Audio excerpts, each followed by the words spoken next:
Bangladesh football দলের দীর্ঘদিনের number 9 ও finishing আক্ষেপ অবশেষে মিটতে যাচ্ছে। সবকিছু ঠিকঠাক থাকলে আগামী সেপ্টেম্বরে ফিফা উইন্ডোতেই লাল সবুজের জার্সিতে দেখা যেতে পারে দুই প্রবাসী তারকা ফারহান আলী ওয়াহিদ ও জায়ান হাকিমকে। আসন্ন সাফ চ্যাম্পিয়নশিপে তাদের পাওয়ার বিষয় পুরোপুরি আশাবাদী বাফুফে। ফারহানের গতি আর জায়ানের পাওয়ারে বদলে যেতে পারে জাতীয় দলের আক্রমণের রূপরেখা। ইংলিশ ক্লাব ফুলহ্যামের হয়ে খেলা 19 বছর বয়সী ফারহান আলী ওয়াহিদকে ধরা হচ্ছে মূল্যবান সংযোজন। চেলসির একাডেমি থেকে উঠে আসা এই তরুণ লেফট উইঙ্গার প্রতিপক্ষের রক্ষণভাগ তছনছ করতে দারুণ পটু। তার মূল শক্তি পেস, দুর্দান্ত ড্রিবলিং আর ক্ষিপ্র গতিতে বক্সে ঢুকে কাটব্যাক করা।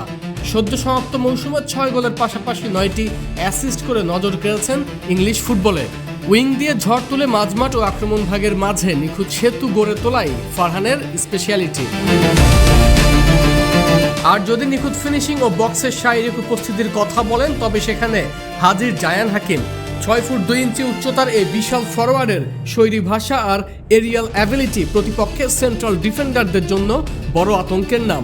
নটিংহাম ফরেস্টের যুব দল ও ইংলিশ লোয়ার লিগে খেলার দীর্ঘ অভিজ্ঞতা তাকে বানিয়েছে গোলপোস্টের সামনে এক নির্মম finisher. Hold up play, physical battle জয় করা এবং যে কোনো অ্যাঙ্গেল থেকে শট নিয়ে গোল করার সামর্থ্যই জায়ানকে বানিয়েছে বাংলাদেশ দলের কাঙ্ক্ষিত নাম্বার 9। একদিকে ফারহানের উইং দিয়ে ইলেকট্রিক স্পিড, অন্যদিকে বক্সে জায়ান হাকিমের ডেডলি ফিনিশিং। এই দুই প্রবাসীর রসায়ন বদলে দিতে পারে বাংলাদেশের ফুটবলের পুরো আক্রমণের দৃশ্যপট। সাফের মঞ্চে এবার লাল সবুজের গর্জন দেখার অপেক্ষায় পুরো দেশ। আরমান হাসান, কালবেলা।